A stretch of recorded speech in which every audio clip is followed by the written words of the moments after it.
It was the crime of the century, a horrifying and gruesome double murder that, after more than 100 years, is still unsolved. Mr. Borden and his wife were brutally hatcheted to death early in the morning. These two victims were butchered. Join us at the house where it all happened. One of the most haunted locations in the world. There's a residual energy that's here. Footsteps, people talking, doors slamming. A lot of people see the toys being moved around.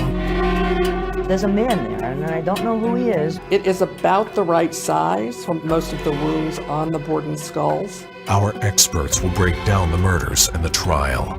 They'll discuss alternate theories and potentially overlooked suspects. Uncle John's alibi doesn't hold water. Join host Susan Slaughter and your favorite paranormal researchers as they search for answers to the crime and the haunting. Will the ghost of the house offer any clues? Will Lizzie herself make contact? Find out as the Dark Zone brings you the Lizzie Borden Murder House.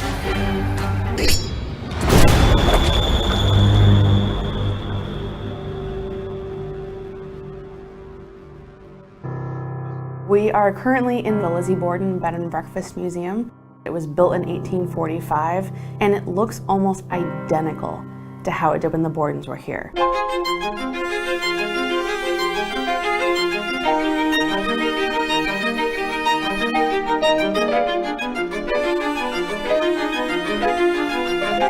You can literally walk through our house and touch what the Bordens touched.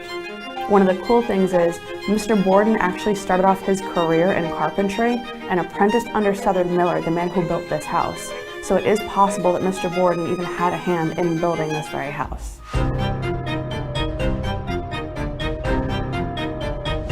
On the morning of August 4th, 1892, the city of Fall River, Massachusetts was the site of a grisly double murder. Andrew Borden, a prominent local businessman, and his second wife, Abby, were found hacked to death. Abby Borden had been killed by approximately 19 blows from a hatchet or some other kind of sharp implement. One in the grazed her nose, so someone came at her, and then she turned to run. So she had to have known who it was because they got close enough to swing an axe. About an hour and a half later, Mr. Borden had been killed on a sitting room sofa. Andrew Borden was hit 11 times in his face from behind. He didn't have any defensive wounds, so most likely he was asleep. One early witness described his face as resembling raw meat. The bodies were found at different times, and Lizzie was the one who found her father's body, and the nosy neighbor next door, Mrs. Churchill, and the maid found Mrs. Borden's body. These two victims were butchered. The immediate assumption was that it must have been the work of a madman. So there was quite a few suspects, Lizzie included, but everyone did seem to have alibis. The sister was visiting friends in Fairhaven. The uncle seemed to have a rock-solid alibi. Mr. Borden wasn't in the house when his wife was killed, and the maid was outside washing windows or upstairs lying down for both the murders. The only person who really put themselves on the property at the time, besides the maid, was Lizzie.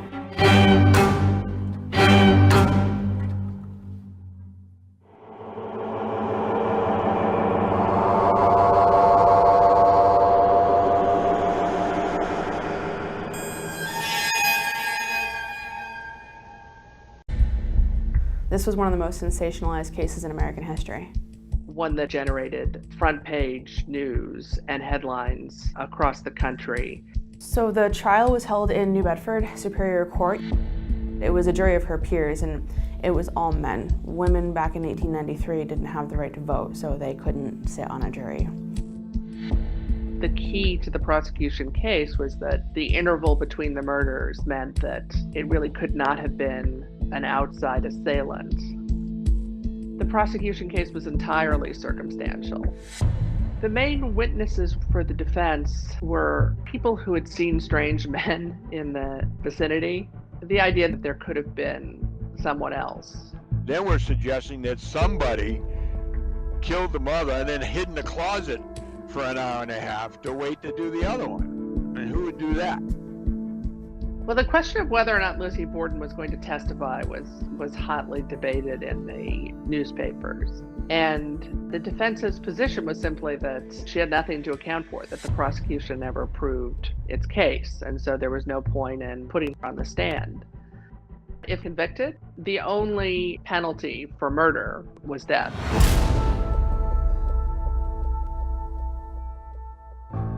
Despite the unusually long trial, the jury finds that they're unanimous on the first ballot. Before the clerk of the court could even finish asking what their verdict was, the foreman yelled out, "Not guilty." Lizzie Borden falls as if shot, and the crowd erupted in cheers. She was acquitted. Nobody could imagine a woman doing that kind of brutality.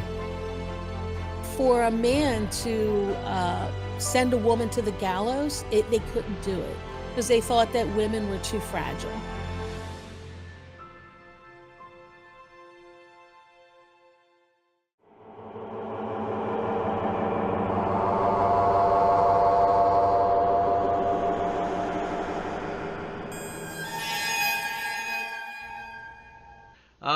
So I'm Jay Blumke. I'm your host on this side of things. I'm in California. And as usual, behind the scenes is Kathleen, and she's being assisted by Alex. And they are putting the show together for you guys so you can see it. And on the other side of the country, over in Fall River, Massachusetts, at the Lizzie Borden Bed and Breakfast, is Susan Slaughter. Hey, Susan. Hey, Jay. How goes it? It's going good. It's going good. It's a new day. We've got a whole big schedule planned of true crime and paranormal today. How's it going on your end? How's the team? We're a little tired. We stayed up late last night doing some investigations with J.W. Prather, who had his gear in. We also did the Ouija session.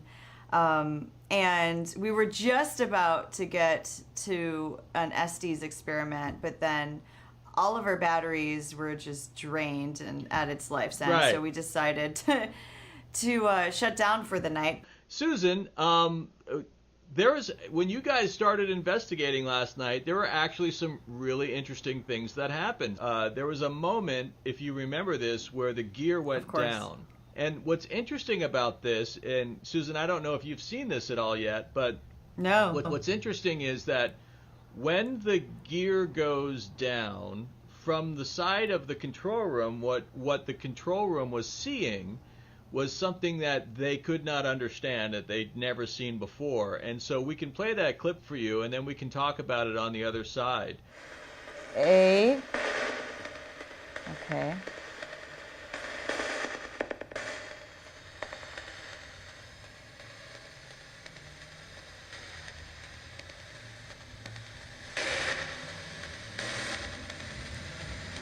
Are we E? We are.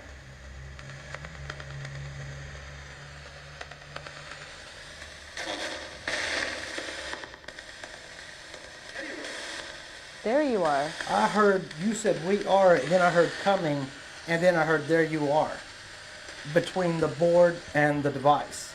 I'm wondering if anyone else picked that up.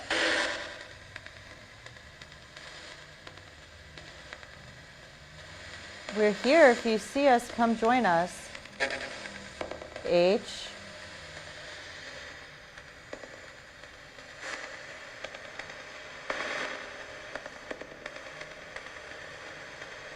That's so weird. I swore I saw your fingers come off. That's an E. But it kept moving. We are here. Are you pushing this in? Look at where my fingers are. I know. How many are you? You say we. How many? What was that say? 27? I heard 20.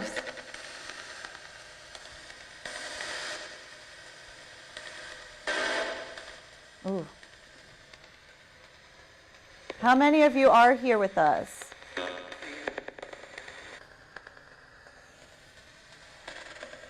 Three? It said two, and it said two right here at the same time. Two. It wanted to go to the numbers. Yeah, it did. And then it said fell two, off. And it went on to 2. And how old was she? How old's old girl on there on her birthday? 32. Get the... God. What? I just got goosebumps. That is like a... Because, hey, it said the same thing before it popped to it. And we're not feeding it anything. You know how some devices will pick up on your voice? We're quiet, and it's literally saying what's on the board. I'm sorry. All right. Yeah. Yeah. And they're backing each other up, it Yeah. seems.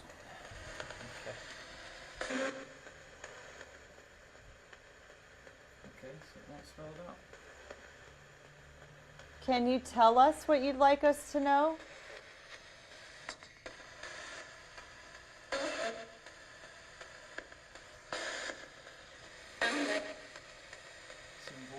Same voice twice.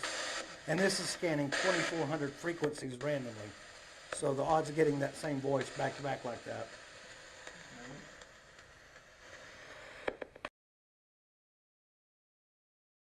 What you guys did not see on that clip, all you saw was it go black, was that in the control room, Alex, who is controlling the show over there and running it with Kathleen, he said that there's like a play bar.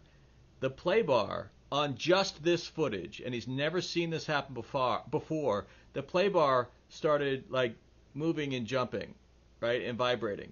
And even on the video clip of this section, no other videos, just this section, that video clip, the play bar, which is part of the computer programming and interface, jumps and moves. It's the weirdest thing. There's other stuff that happened during this Ouija session that happened that you can speak to. What is the other stuff that happened that you can tell the audience about?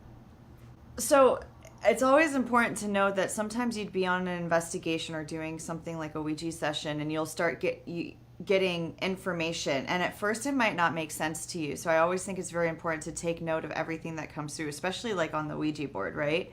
Because there were times where Stacy and I were kind of getting these messages. It would go like bounce from like letters to numbers, and it was like all over the place, and it kind of gave us the impression that there was a lot of energies trying to get through, you know, because we were having some energies come through on the Ouija board and other energies coming through on JW's device, you know, where we could hear them vocally, but then you know, what we were doing on the Ouija board was saying something else. And when we asked how many energies were there, we were getting different answers. It was like 7, you know. Then it spelled out 32, which was, you know, the same age that Lizzie Borden was when the murders happened, and the same age that Danielle is that day because it was her birthday yesterday. So I thought it was kind of a coincidence. But it was really something that I overlooked that later on was brought to my attention was the fact that we kept getting the planchette going to JJ, and it did it twice, JJ. And just wanted to let you know, and this was information that I hadn't heard yet, was that there's 3 judges over the Lizzie Borden case, the murder trial, and 2 out of the 3 judges, both were named JJ, and those names were, because I have it written down here, so one was JJ Blodgett, and the other one was JJ Dewey, and we thought that was really interesting. And we also got a response that spelled out Maggie, and when we asked, you know, which Maggie, because there were 2 maids here. The first maid was named Maggie. The second maid was Bridget. And they called Bridget Maggie because they didn't even try to bother learning her new name. It was too difficult for the family to remember. So that was like a little fun fact. And plus, because it was also a nickname that they would call like Irish women, it was kind of like a slang. So they just called every Irish lady Maggie. And so when I asked which Maggie this was, it went to the point it was the second Maggie, which meant Bridget. But when I called this energy Bridget, it then canceled me out and was like, no. You know, so it looked like we were channeling lots and lots of different energies on this session.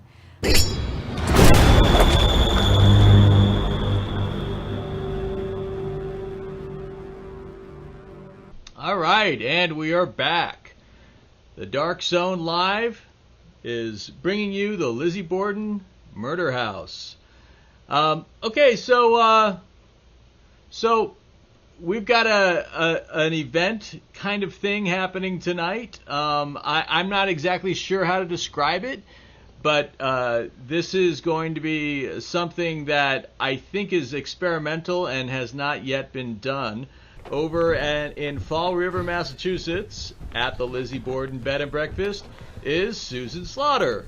Every time I walk up here to the third floor, I always feel like my legs turn to wet noodles. Does that make sense? Like the energy just makes me feel like weird. What spaghetti? It's the kids do come around here, which some people think they do. Well, you probably already told them about the kids, right? So we think it's Eliza and Holder that are up here on the third floor. They were the children that died next door.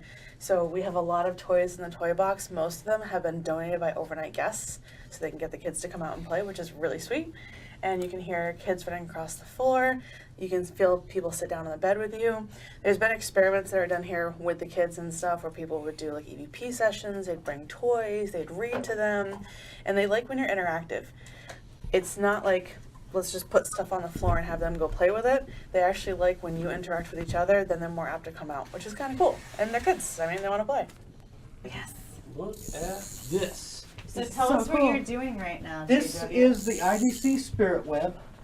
It is 30 linear feet of flexible LEDs.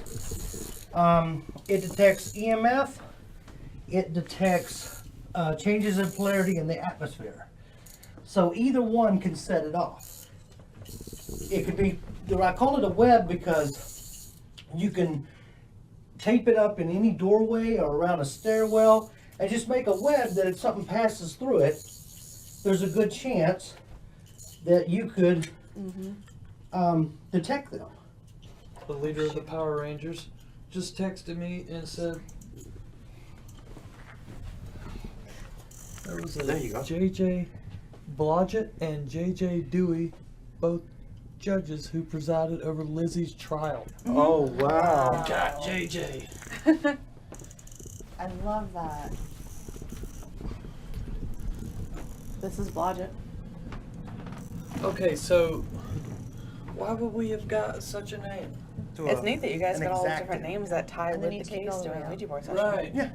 So if you want to show them that we've just got it spread out all the way across. Yeah. If they mess with it, the lights are either going to flash or you're going to hear something like that, and that red light's going to flash. And we just want to see if they want to come play with the lights. So should we kill the lights in the bedroom for this and I'll switch to IR? I think so.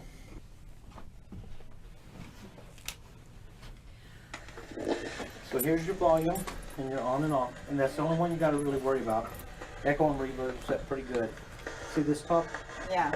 Hear that difference? That's where you're going to want to lay your finger. So you take your finger off, ask your question, and then lay your finger on there for 10 or 15 seconds and wait for an answer, and then repeat. I just thought I heard it say something in Spanish. Yeah, so did I. Y'all speak that? She does. Okay. Sí.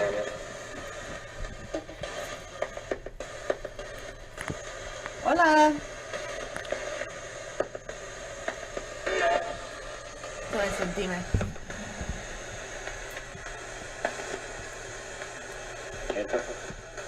Yeah, this is Spanish.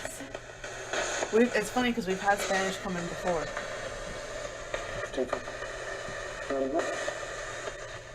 It's totally in Spanish. Yeah. Yo hablo español un poquito. No sé. ¿Qué es tu nombre?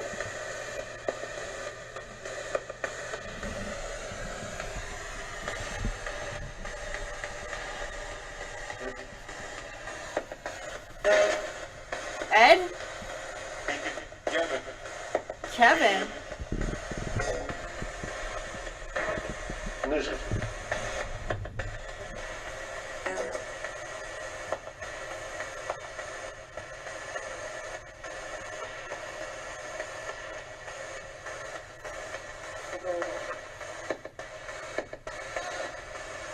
the woman came through.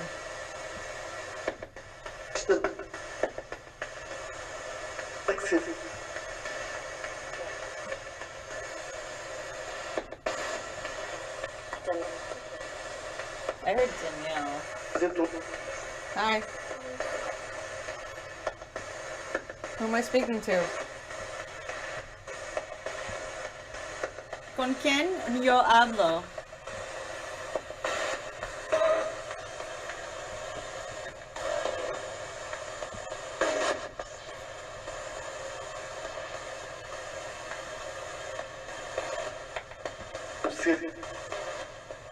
It's a Spanish guy. So it's a Spanish guy and an English-speaking woman. And it's the same voice each time. That bitch? Bitch. That was clear. And you know how many frequencies it scanned in that amount of time? You hear the click, click, click. Yeah. So it scanned quite a few frequencies and then... Stupid. Who were you talking to?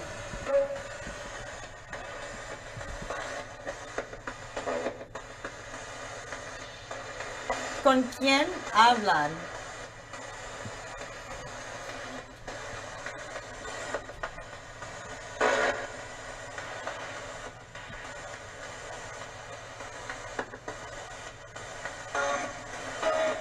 Now, did I hear that before up here on the 3rd floor that there was someone who liked to use the bad language?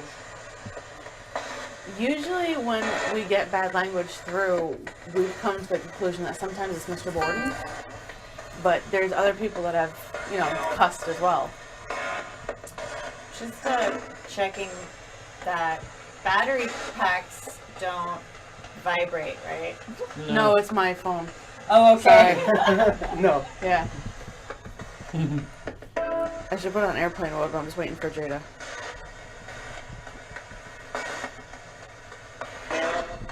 Help?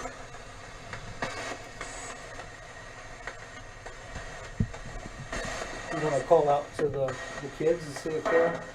Yeah. Eliza, are you up here with us? Holden? Jose.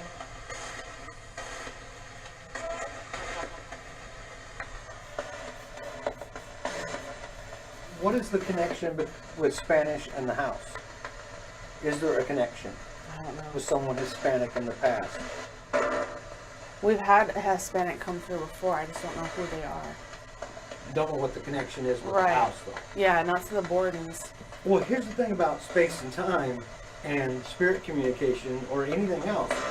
It doesn't necessarily mean they're at this house. Right. I mean, if somebody really wants to speak out, I don't think they're constrained like we're constrained. Right.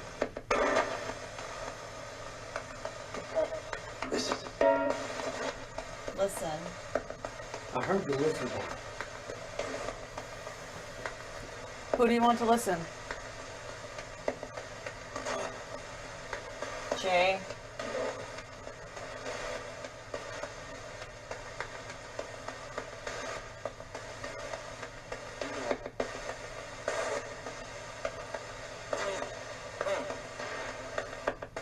That was weird, like get up or something like that. But what I'm curious about is if they were trying to speak something about the judges. I wonder if it was the judges or who might be that was associated with all this that would be bringing the judges into it. That's what I'm curious about too. And why? What are they trying to tell us? What are they trying to communicate to us? I don't know. Conflict of interest?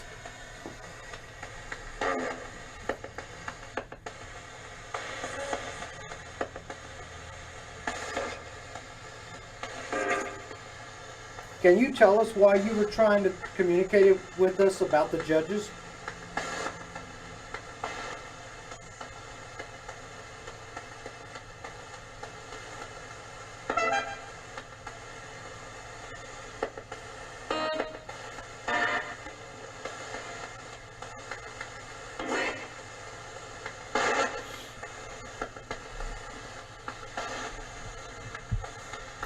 I'm just looking at the comments for the live. Now I have access. I can see what people are saying. We're not really getting any communication now. We can either end this session and tell them goodbye and then try another one, or we could try a different method. We're about to leave this device behind. Do you have any last words before we go?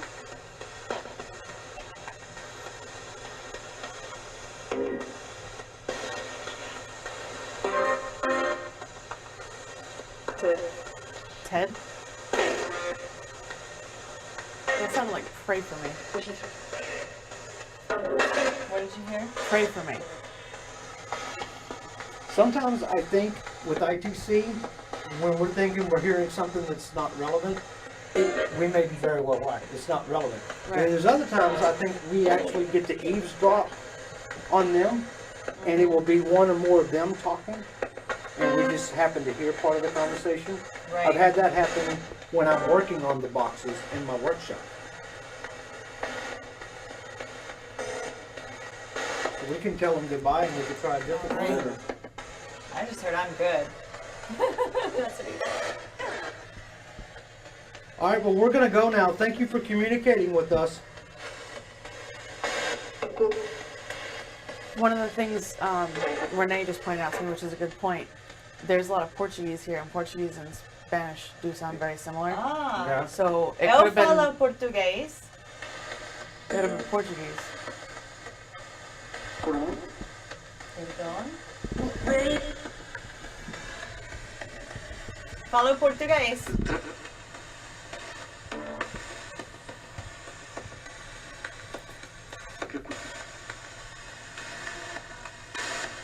Is your name Jose?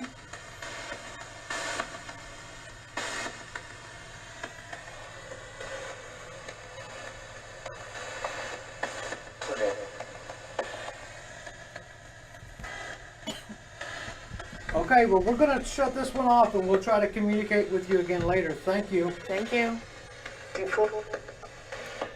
Thanks, ¿Qué fue? What happened? Yeah. Maybe one of y'all should, if y'all are understanding it, then Yeah. would you like to try? Obrigado.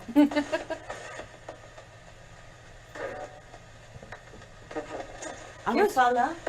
Did you hear that? Yeah. Que fala?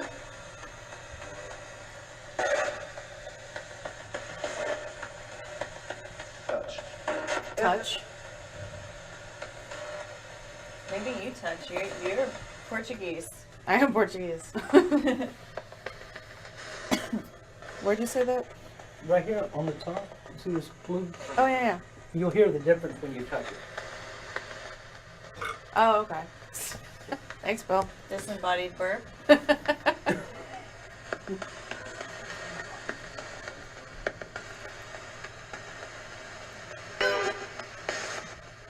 Mi nombre es Susan. Por favor, hablar conmigo. Eu falo português.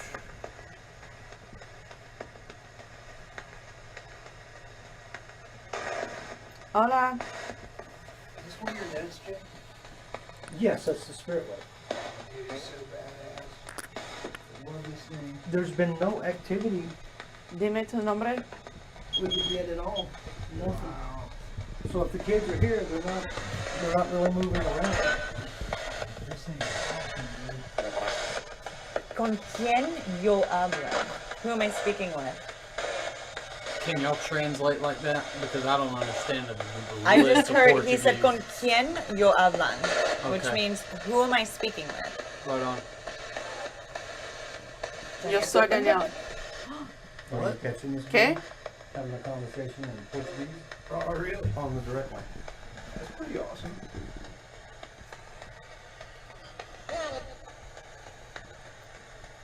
I mean, what's the chance that Eliza? of picking up Portuguese on your direct line? I know. And it's been going on for several minutes. That's weird. Dime otra vez. Just tell me again, Por favor. please. Por favor.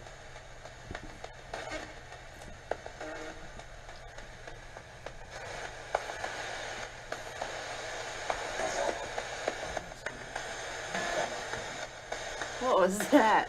I don't know.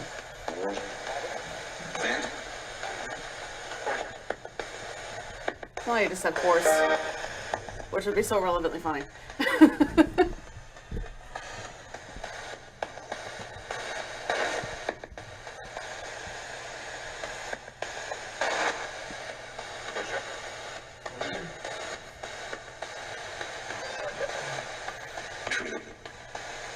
Treaty? I stand it. Can't stand it, yeah.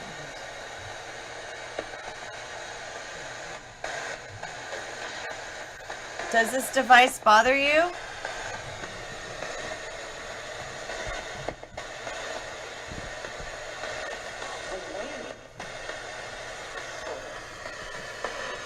And you ever notice how sometimes they sound so far in the Yeah. distance, like they're not right up, and then there's other ones that just It's right there. comes right out.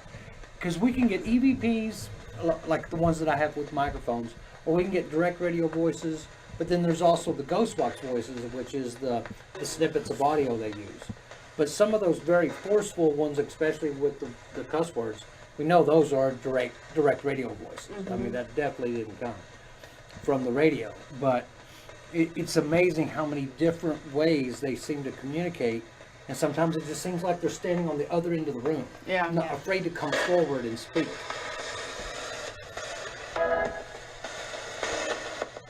Did you turn on the negative ion generator yet? Yeah, is it over there? Yes, it's running right over there behind him. Whoever is trying to speak to us, can you walk around the blue light for us? Is it just me, or does your voice octave change when you're trying to communicate with spirit? It's almost like you're talking to a kid. It's like we're trying to broadcast to another dimension. And, Yeah. and you're not thinking about it when you do it. But I think that's what we subconsciously do. We think that we gotta yell because they're thousands of light years away or whatever. What is that? Don't worry about that. We could do it if y'all want to, but Y'all- most people won't notice. So Stacey and I experimented with some Aleister Crowley stuff, and every time we've ever played this, all hell was broken loose. Where did we play this last one when all this shit happened? Was it here? Wildwood. No, it was recently. We did this too. Was it Oh here? yeah, we did. We did this the other night. Yeah, and everything went on hell. What if we run it through the IDC intercom system? What? And then it would blast it to It the will whole blast house. through the entire house. Oh my god! From that third is floor all the insane. way to the basement. Hey, I'm gonna be legit for you right now. I think I got like sick last time. Like not physically sick, but like I wanted to bash his head in with a rock. And then he got like real emotional and like thought about suicide and everything. Man, I'm not It a is- crier. No, this but, is like- real shit, Jay. Okay, well, Susan, This is real. everybody knows here about would have this. to weigh in on this. What's the thoughts? Susan, I don't think it cares, but I'm more worried about Danielle. What is it? I'm sorry. Aleister Crowley. You know about him?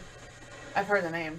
Okay, we got a little like a chant he does. In the pan. And we play it, and it's supposed to open a portal.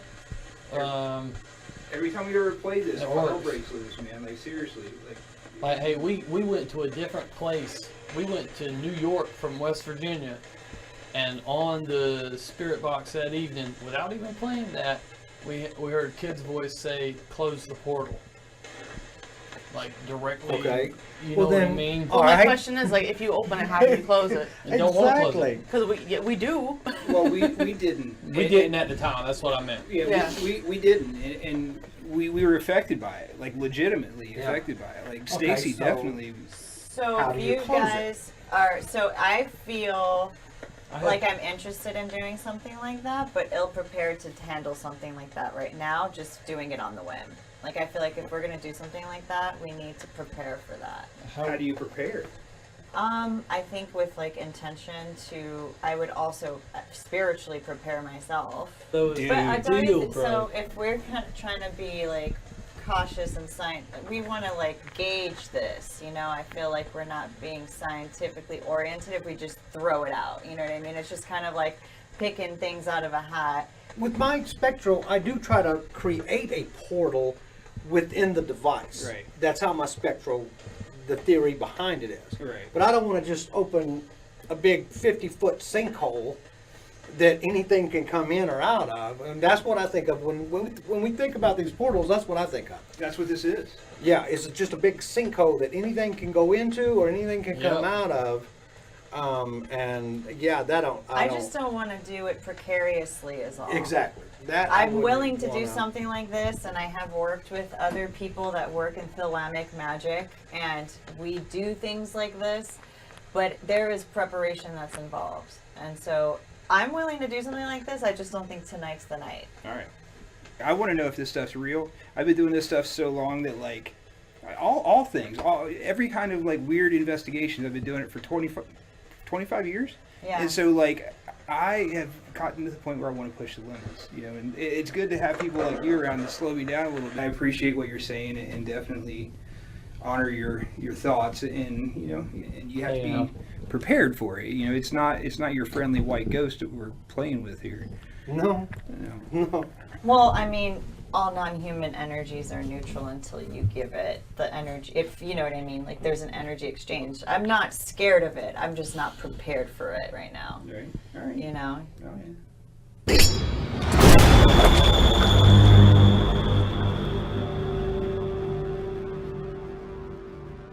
Our first guest of the day is coming to us all the way from England, and from the story. This man is from the storied Scotland Yard. This is Colin Taylor. Hi, Hello, Colin. Nice Colin. to have you. Hi. Nice to be here.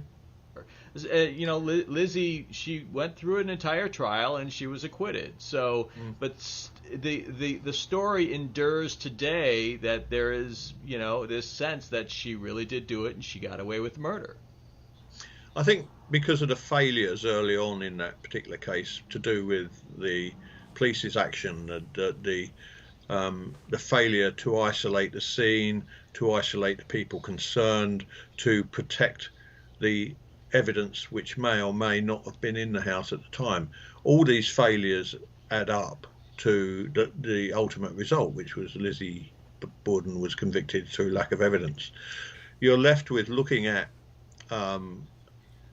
motives. I think she had ample motive, both financial and domestic, in terms of her desire to get out of the premises. You have to look at her actions before and at the time of discovering the murder and the evidence given by a number of witnesses. She clearly hated her stepmother and didn't get on well with her father. They'd left the house through various disagreements. She was always pressing her father to improve the property, improve their lifestyle. She wanted to move into probably a higher strata of society, and the father wouldn't relent. She probably felt deprived through that. So if you just think about the timeline, right? Just the timeline of when the murders occurred. So you have Abby was killed sometime around 9:30 a.m., right? She was discovered later, but she was killed first. Okay, and then Andrew doesn't come home until around 11 o'clock or so, or just before that, right? So you could say that if Abby was the intended first victim, you know, if this was planned, right, and she was the intended first victim, so there was plenty of time to get cleaned up, right? Andrew comes home. Andrew was not expected back at that time. He wasn't feeling well, so he came home early to lay down, right? So there is some speculation that Andrew was not an intended victim, but because he came home and like the cleanup process wasn't done yet and the body was still upstairs, that it would be discovered, and potentially if Lizzie was the murderer, she would be discovered because she was the only one in the house, and so Andrew had to die. What are your thoughts on those ideas? I mean, for a murderer to commit one murder in a house in broad daylight and then hang around for that length of time and then kill a second one, I can't see that being a viable idea. If you look at the way the murders were done, they were clearly hateful murders. I think the stepmother was hit 19 times and the father 11 times with an axe, and I think the report said even the first blow probably would have killed them, so the others were unnecessary. It's difficult to come to a conclusion because there are a number of options, but I always tend to go with the most straightforward, which is the fact that there were grievances in the house. But I did read somewhere that she also had, or was likely to have had, mental health problems. I think a friend describes her as having a dual personality. At times she could be absolutely wonderful, and the next minute she could just turn and be extremely hateful and mean. And that I don't think was looked into very far. Also, I picked up in the film that was made about it that she may have had epilepsy, which may have been a contributing factor. I don't know, but there were clearly mental issues which needed to be looked at that time, and I don't think that was ever the case. And Lizzie Borden did have a very strong motive for preventing her father leaving money and bequesting money to Abby's family and Abby herself, and he was about to change his will in that direction. But I did read somewhere that she also had, or was likely to have had, mental health problems. I think a friend describes her as having a dual personality. At times she could be absolutely wonderful, and the next minute she could just turn and be extremely hateful and mean. And that I don't think was looked into very far. Also, I picked up in the film that was made about it that she may have had epilepsy, which may have been a contributing factor. I don't know, but there were clearly mental issues which needed to be looked at that time, and I don't think that was ever the case. There's her attitude all the way through the investigation. There's the build-up of what appears to be her laying the foundations for defence, i.e. about the threats that were never proven, people hanging around the house which was never proven, and then the act of her going to try and buy cyanide. It all rings of somebody going through the motions and trying ideas, and then perhaps making the decision, and then preparing the way for her actions later, and in terms of preparing a defense. You just said a couple things that were really interesting. So the dual personality thing, that's the first time I've heard that. Now as you know, we're doing stuff here that's beyond true crime, and there are some people that have spoken to, some psychics and so forth, that have spoken to this idea that there was a dual personality going on, but I haven't heard this yet from the perspective of an academic or a professional law enforcement person. That's interesting. And then the other thing that I thought was interesting, and I read this somewhere, or I heard somebody say this in an interview, is the poison that she tried to buy, it was prussic acid, right? Yep. And that's a really, really strong poison. But it was also, from something I heard, some research I heard recently, it was also in very small quantities. It was a medication for seizure. If that was something that she was getting because of her seizures, then that would kind of discount this idea that she was getting poisoned to poison the family. So I don't know. I don't know how that fits. Susan, you had something. I also, yeah, I was really intrigued because you did mention that she might have some sort of like mental instability. And I think I've worked with some special needs, kids in high school. For instance, when I worked with children with like Asperger's, they can be incredibly intelligent, incredibly high functioning people, but they also, they don't have a reference of like social norm. Their brain just doesn't function that way. So sometimes they could be a little jarring to talk to because they'll just tell you straight up what's on their mind. And it might sound insulting, it might seem mean, but that's not necessarily their intention. They're just very observant and blunt.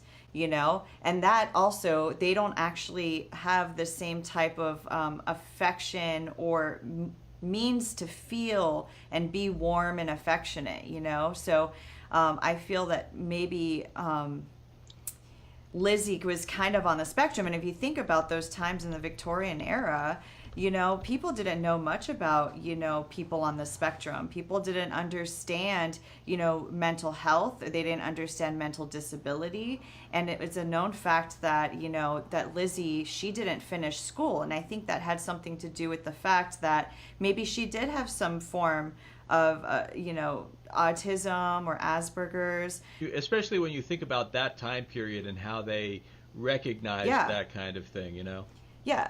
It's highly unusual for someone in an affluent family to not have an education and for it to be pulled out way early. And I think that has to do with the fact that, maybe she was on the spectrum and that's why people don't understand her, because at the time people didn't understand people with mental disabilities. We still don't understand mental disabilities. Exactly. When people, yeah. I have experienced it within my own family of, a very loving person who can be extremely hateful, and then regret it afterwards and blah, blah, blah. It goes on and up. It swings up and down.